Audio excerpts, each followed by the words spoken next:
Buenos días. La clase de hoy es potenciales de membrana y potenciales de acción. Se debe comprender de que hay potenciales bioeléctricos a través de las membranas de casi todas las células del cuerpo. Algunas células, como las células musculares y las células nerviosas, generan impulsos electroquímicos, los cuales necesitan ser transmitidos a través de las membranas de los nervios. Entonces, es importante que describamos a las neuronas. La neurona es la unidad estructural y funcional del sistema nervioso.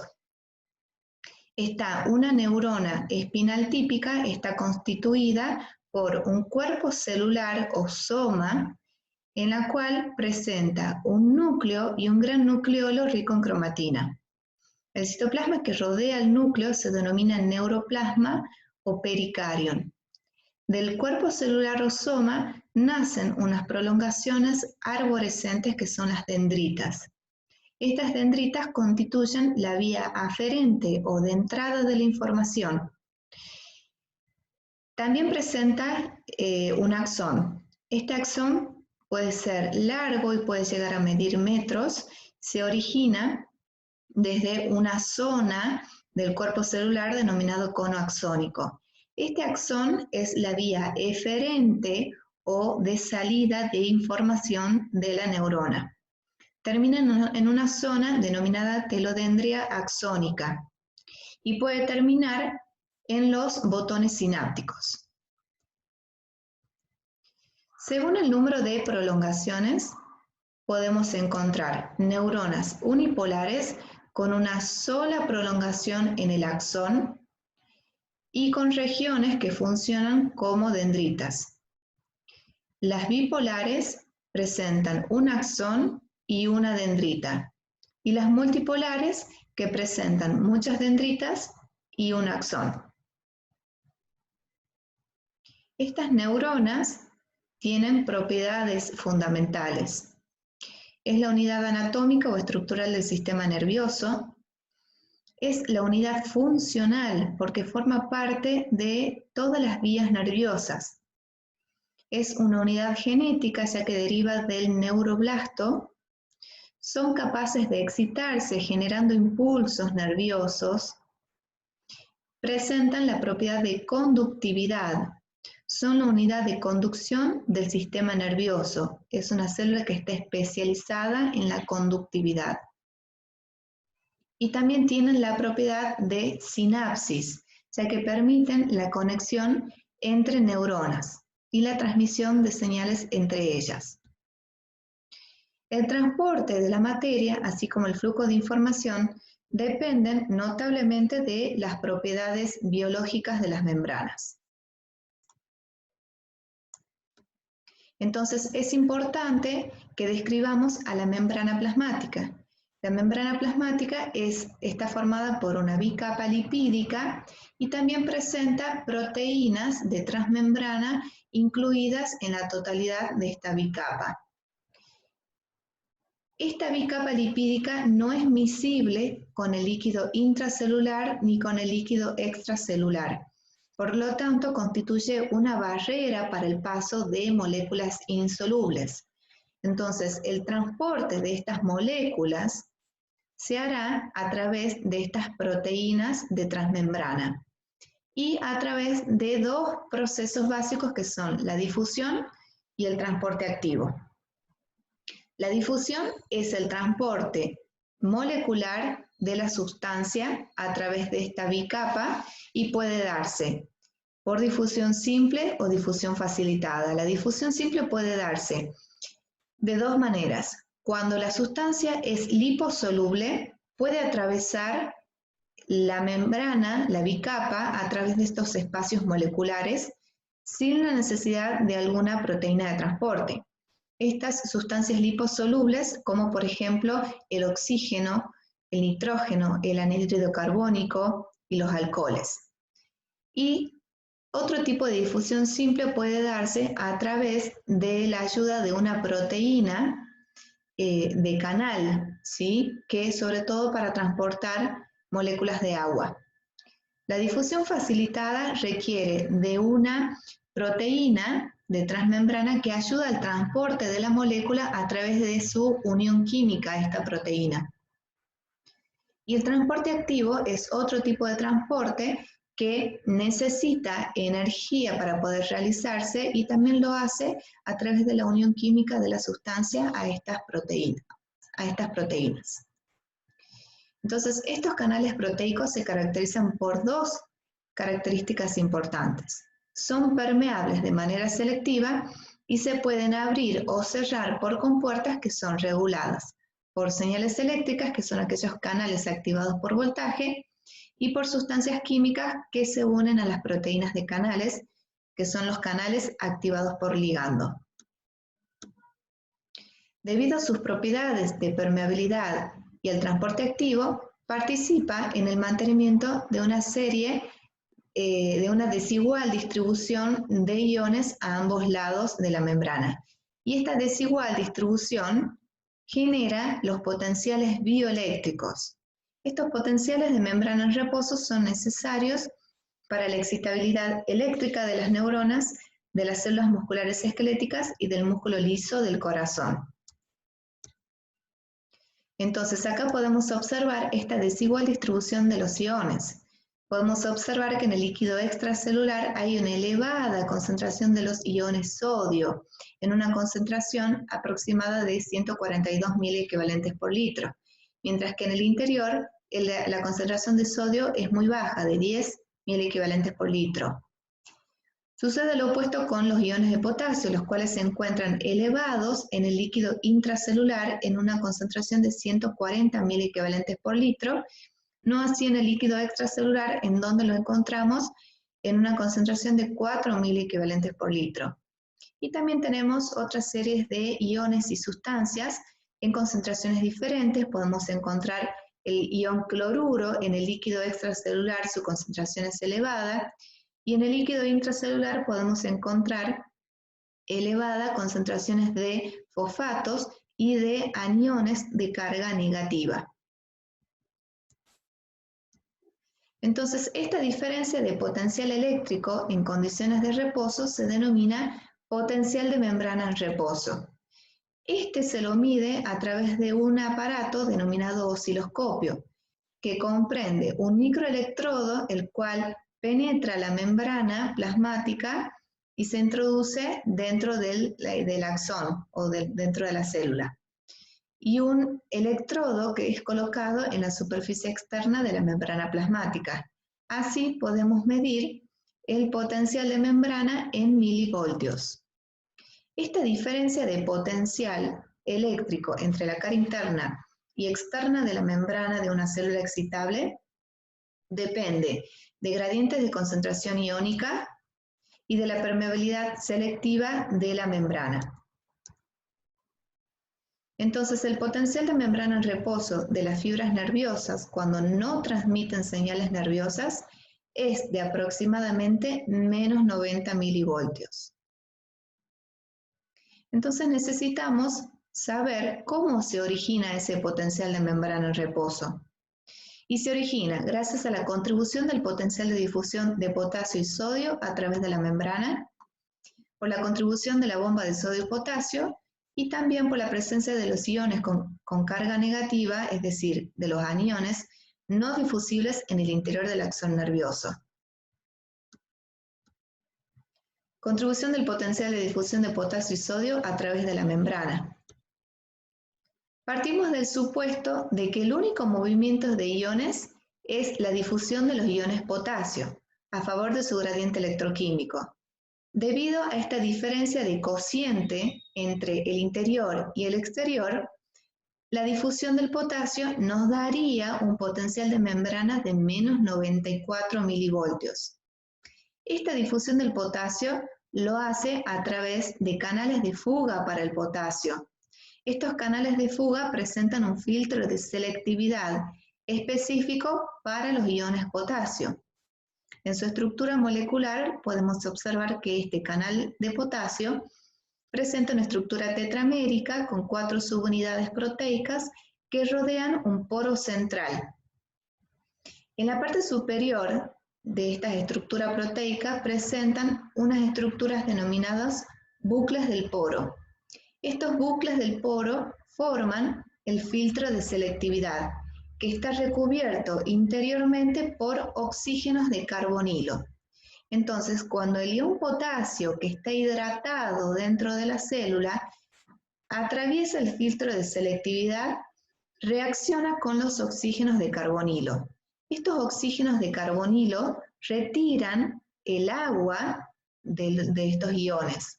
Entonces, así permiten el paso de los iones potasios deshidratados a través del poro. Ahora, si a esto le sumamos la ligera permeabilidad de los iones sodio a través de la membrana, los cuales escapan por difusión a través de los canales de fuga de sodio y de potasio. Esto nos daría un potencial de membrana en reposo de menos 86 milivoltios. A esto hay que sumarle la contribución de la bomba de sodio y potasio. Esta bomba de sodio-potasio es una bomba electrógena que actúa transportando 3 iones sodio hacia el exterior por cada 2 potasio hacia el interior de la célula. Lo hace con gasto de energía, ya que contiene una ATPasa que escinde el ATP en ADP más fósforo inorgánico. Este es un tipo de transporte activo.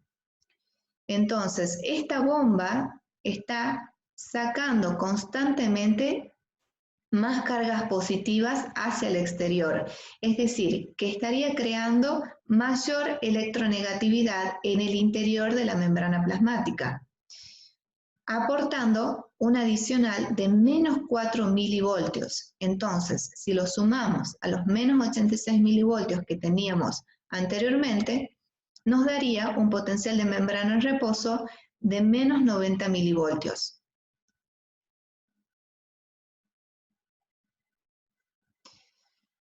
Ahora, el potencial de acción de las neuronas son los cambios rápidos del potencial de membrana que se extienden rápidamente a lo largo de la membrana de la fibra nerviosa. Cada potencial de acción comienza con un cambio súbito desde el potencial de membrana en reposo negativo hasta un potencial positivo y termina con un cambio casi igual de rápido de nuevo hacia el potencial negativo. Y para conducir una señal nerviosa, el potencial de acción se desplaza a lo largo de la fibra nerviosa. Entonces, para producir este potencial de acción, es necesario que la célula sea estimulada. Entonces, el estímulo es la forma de energía a la que la célula excitable es sensible. Este tipo de energía puede ser mecánica, como la presión o el tacto, puede ser térmica, los grados de calor, electromagnética, como la luz, y química. Y en el laboratorio, el estímulo más adecuado es el eléctrico. Estos potenciales de acción nerviosa pueden ser potenciales graduados, dentro de los cuales tenemos potenciales electrotónicos y respuestas locales. Y los potenciales de acción. Los potenciales electrotónicos. Si se coloca un electrodo positivo en el exterior de la membrana de la célula, que es el ánodo, y un electrodo negativo en el interior de la célula, se aplica un estímulo eléctrico negativo, la membrana se hiperpolariza, es decir, que aumenta su electronegatividad interna. Mientras se va aumentando la intensidad de los estímulos que se aplican, se incrementa paralelamente la hiperpolarización. A este tipo de cambios se lo denomina potenciales electrotónicos. El potencial electrotónico no se propaga a lo largo de toda la fibra nerviosa, sino que se atenúa a medida que se va alejando del estímulo. Es decir, son cambios pasivos subumbrales de la polarización de la membrana. Las respuestas locales Al aumentar la intensidad del estímulo se obtienen respuestas despolarizantes más prolongadas. Es decir, son potenciales graduados. Significa que su magnitud es proporcional a la intensidad del estímulo que los producen. Son sumables tanto espacial como temporalmente y se conducen electrotónicamente con decremento a lo largo de la membrana. Es decir, que a lo largo de la membrana la onda de su potencial sufre una disminución. Y los potenciales de acción es un fenómeno eléctrico no graduado, ya que responde a la ley de todo o nada, y se conduce sin decremento a lo largo de la membrana. Entonces acá tenemos un potencial de acción, y para que se produzca este potencial de acción necesitábamos de un estímulo. Comenzamos o partimos desde la fase de reposo. En la fase de reposo es el potencial de membrana en reposo. En este caso, esta gráfica nos está señalizando menos 60 milivoltios, que es el potencial de membrana en reposo en fibras nerviosas más pequeñas. En este potencial de membrana en reposo, los canales dependientes de voltaje, tanto para el sodio como para el potasio, se encuentran cerrados. Estos canales presentan una compuerta de activación que está cercano al medio extracelular y una compuerta de inactivación que está cercano al medio intracelular. Cuando la célula recibe un estímulo, este potencial de membrana en reposo empieza a aumentar su valor, a hacerse más positivo por el ingreso de sodio. Cuando alcanza un valor que es el valor umbral, que en las grandes fibras nerviosas es de menos 65 milivoltios, los canales dependientes de voltaje para el sodio sufren un cambio conformacional que activa esta compuerta de activación, la abre. Entonces, permite el ingreso masivo de los iones sodio al interior de la célula. Entonces, ingresa sodio, comenzamos con la fase ascendente de despolarización. El valor del potencial de membrana se hace electropositivo, llegando a un valor máximo de más 35, más 40 milivoltios, y llegando al valor de espiga. Unos 10 milésimas de segundo después de que se abre esta compuerta de activación, se cierra la compuerta de inactivación para que no ingrese más sodio a esta altura, a este nivel. Y paralelamente se abren las compuertas de activación de los canales de potasio. Así tenemos la fase de repolarización. En esta fase entonces tenemos la compuerta de activación del canal de potasio abierta, que permite la salida de potasio desde el interior hacia el exterior, para permitir la repolarización de la membrana y que el valor del potencial de membrana se vaya restableciendo. Como la apertura, el cierre de estos canales de potasio es más lento, se produce una fase que es la hiperpolarización. Hay una salida excesiva de los iones potasio hacia afuera de la célula, por lo que el valor del potencial de membrana queda más electronegativo, es decir, que queda hiperpolarizada, hasta que luego de un tiempo se normaliza este valor. En esta gráfica podemos observar a estos niveles en donde las células reciben estímulo, empieza a despolarizarse. A este nivel, los canales de sodio empiezan a abrirse. Y a este nivel, cuando supera el umbral de estimulación, se abren en forma masiva estos canales de sodio. Comienza la despolarización, el valor se hace más electropositivo, y a este nivel, los canales de sodio se encuentran cerrados. Paralelamente, se abren los canales de potasio, para permitir restablecer el valor del potencial de membrana en reposo. Y a este nivel, luego de la hiperpolarización, los canales de potasio se encuentran ya cerrados. Entonces dijimos que el umbral para el inicio del potencial de acción es el valor de menos 65 milivoltios. A este valor, una vez superado este valor, se desencadena en forma explosiva un potencial de acción. Este potencial de acción presenta periodos refractarios. Los periodos refractarios indican disminuciones en la excitabilidad de la célula, es decir, una disminución en su capacidad para responder a los estímulos. Y tenemos dos tipos de periodo refractario, absoluto y relativo. El periodo refractario absoluto comprende la fase ascendente de la despolarización, así como la fase inicial de la repolarización. La fibra se hace inexcitable a nuevas estimulaciones. En este periodo, una estimulación, por más intensa que sea, no tendrá efecto. Y la célula es refractaria porque la mayor parte de los canales de sodio se encuentran inactivados por voltaje y no son susceptibles a volver a abrirse hasta que la membrana se haya repolarizado. Y el periodo refractario relativo es de mayor duración. En este periodo, para que se produzca un nuevo potencial de acción, se necesitará un estímulo más intenso de lo habitual, ya que la membrana no ha regresado a las condiciones de reposo y algunos de los canales de sodio están inactivados. Por lo que, para abrir el número suficiente de canales de sodio, se precisará un estímulo más intenso. Así tenemos fibras nerviosas mielinizadas y no mielinizadas. Las fibras mielinizadas son las fibras nerviosas grandes, mientras que las pequeñas son no mielinizadas, carecen de la vaina de mielina.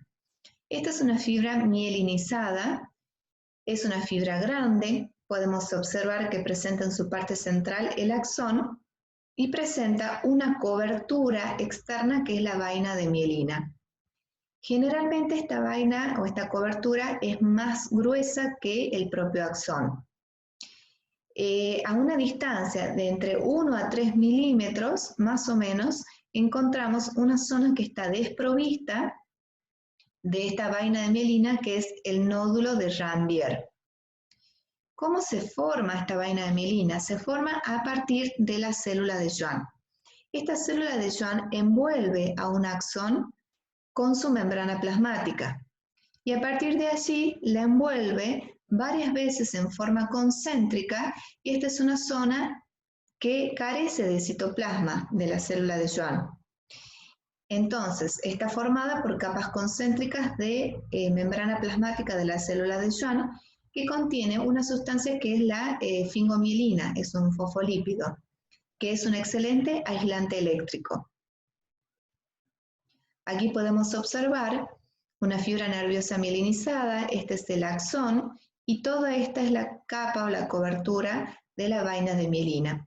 Este es un axón no mielinizado, estos son axones no mielinizados, que contienen a la célula de Schwann, pero no presentan la cobertura de la vaina de mielina. En este tipo de fibras hay dos tipos de conducción de acuerdo al tipo de fibra.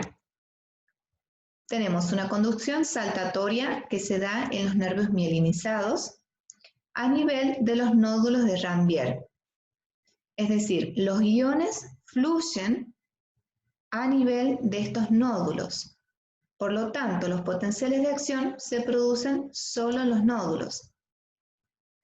En estos nódulos de Ranvier es donde tiene la generación del impulso nervioso y los canales de sodio están agrupados entre sí con una densidad. Hay una alta densidad de estos canales de sodio de aproximadamente 12.000 por milímetros cuadrados y es una densidad más alta conocida hasta el momento en el sistema nervioso.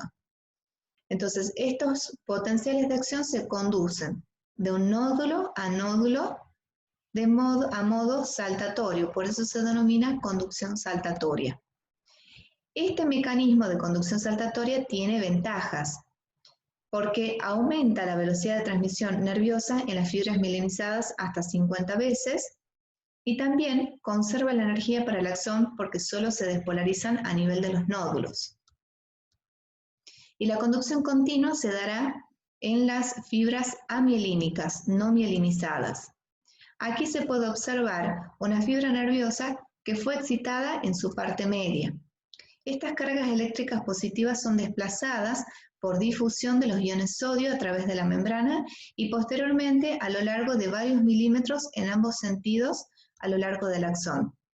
Estas zonas despolarizadas producen aún más circuitos locales que se van despolarizando en forma lineal en ambos sentidos a través de la membrana plasmática. Y podemos tener esta clasificación de las fibras nerviosas. Estas fibras nerviosas se pueden clasificar en fibras tipo A, B y C. Dentro de las fibras tipo A tenemos las A alfa, A beta, A gamma y A delta.